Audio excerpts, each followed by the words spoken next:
Assalamualaikum warahmatullahi wabarakatuh. Alhamdulillahi amma ba'd. Apa kabar semuanya anak-anakku, semoga dalam keadaan sehat walafiat. Amin ya rabbal alamin. Pada puasa enggak hari ini? Semoga pada puasa ya sampai full, sampai subuh, sampai maghrib aja ya, sampai maghrib puasanya, jangan sampai subuh. Pak, saya belum bisa sampai maghrib, sampai zuhur boleh nggak? Boleh. Terus habis itu puasa lagi, Pak, boleh? Boleh. Pak, habis itu nggak puasa lagi, boleh nggak? Kalau bisa puasa mah ya puasa, karena puasa adalah kewajiban bagi semua umat Islam. Lalu puasa apa sih, Pak? Puasa itu adalah menahan daripada haus dan lapar dari semenjak terbitnya matahari hingga terbenamnya matahari, kalau bisa mah sampai sore. Lalu apa sih keutamaan puasa, Pak? Saya ambil sedikit aja ya. Kata baginda Nabi, man shoma ramadhana imanan wahtisaban ghufira lahu ma taqaddama min dzambi. Orang-orang yang berpuasa itu dengan keimanannya, kesabarannya, keikhlasannya, maka dia akan diampuni oleh Allah dosa-dosa yang telah lalu. Banyak dosa-dosa kita, banyak banget, apalagi saya ya, dosa-dosa yang misalkan tidak taat sama orang tua, nggak nurut sama orang tua, ngomelin orang tua gitu, disuruh tong beli gas nih gitu, dia nggak mau karena lagi main game. Apa sih Pak, ini kan lagi tanggung main FF, main Mobile Legend, main apa lagi, main TikTok. Aduh, bahaya ya, jangan ya. Itu bisa mengurangi pahala puasa, bahkan sia-sia puasanya kalau misalkan tidak nurut atau menghardik orang tua. Sayang banget puasanya gitu ya. Begitu juga sama guru, sama gitu, kalau disuruh diminta guru untuk neng gitu ya, tolong kita kerjakan halaman 20, dikerjainnya halaman 70. Itu juga sama ya gitu, diperhatikan semuanya, orang tua, orang guru, teman-teman. Nggak boleh namanya berbohong, bertengkar, menghardik, mencaci, memaki, nggak boleh, karena itu bisa mengurangi pahala puasa, bahkan puasanya bisa sia-sia. Kam min shaimin, kata baginda Nabi, kam min shaimin laisa lahu min siyamin ilal ju'i wal atas. Katanya banyak orang yang puasa tapi tidak mendapatin apa-apa, cuma dapat lapar dan haus.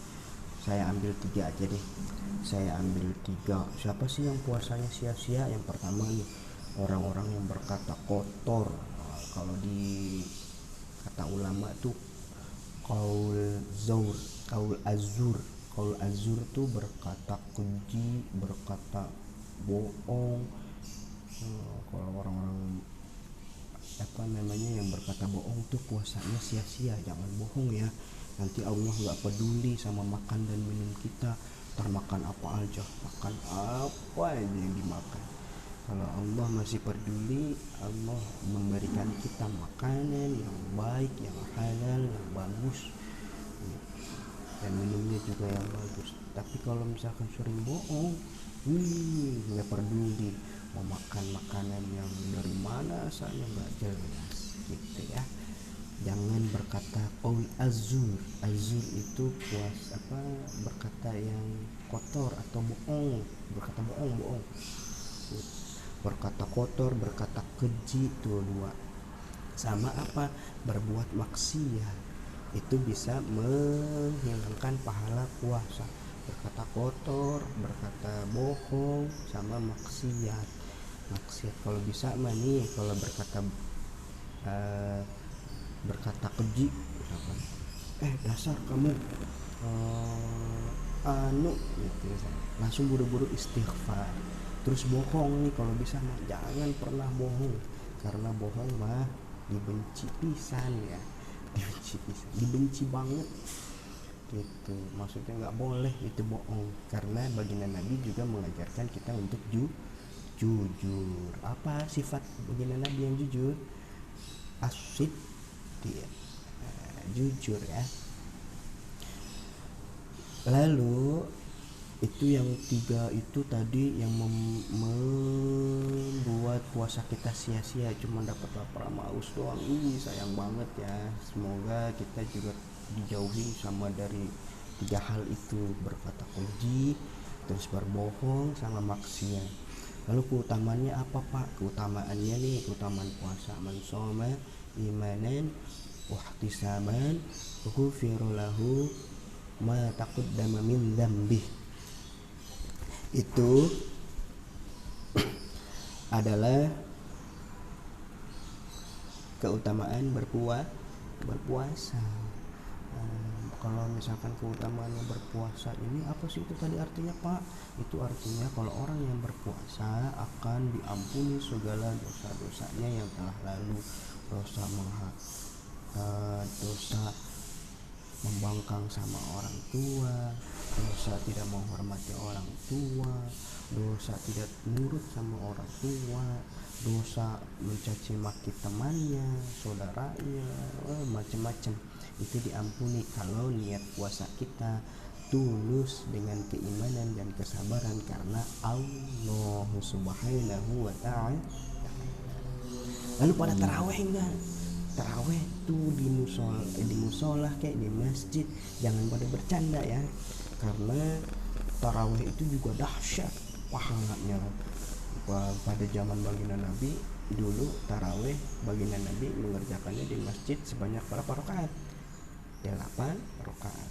Lalu diteruskan di rumahnya sholat lain, ada yang bilang sholat witir, atau ada yang bilang menambahkan sholat tarawih. Di zaman baginda Nabi itu 8 rakaat. Lalu itu sampai 20 di zaman siapa Pak disahkannya? Disahkannya, didakwahkannya di zaman Sayyidina Umar bin Khattab, dengan tujuan untuk mempersatukan, salah satunya mempersatukan umat Islam gitu ya. Tarawih juga sama, man qama ramadhana imanan wa ihtisaban ghufira lahu ma taqaddama min dhanbi. Barang siapa yang mendirikan salat malam maka dengan keimanan dan kesabaran, maka dia akan diampuni segala macam dosanya yang telah lalu gitu ya. Wah, tadi kita sudah dapat nih ya, yang sia-sia tuh ada 3, berkata kotor, berbohong, terus berbuat maksiat. Itu sia-sia nanti pahala puasanya. Lalu keutamaan puasanya apa? Keutamaan puasa kalau kita dengan keimanan dan kesabaran serta keikhlasan, maka akan diampuni semuanya dosa-dosa kita yang telah lalu. Kemudian juga begitu juga taraweh. Makanya kita sama-sama niat ya, sama-sama niat untuk melaksanakan seluruh aktivitas ibadah kita di bulan suci Ramadan dengan tulus lillahi ta'ala. Demikian materi pada hari ini, semoga dapat bermanfaat bagi kita semuanya, bagi saya juga, untuk terus belajar mengamalkan apa yang menjadi ibadah-ibadah di bulan suci Ramadan, dan kedepannya kita keluar dari bulan suci Ramadan bisa dapat mengistiqomahkan ibadah-ibadah tersebut. Amin ya rabbal alamin.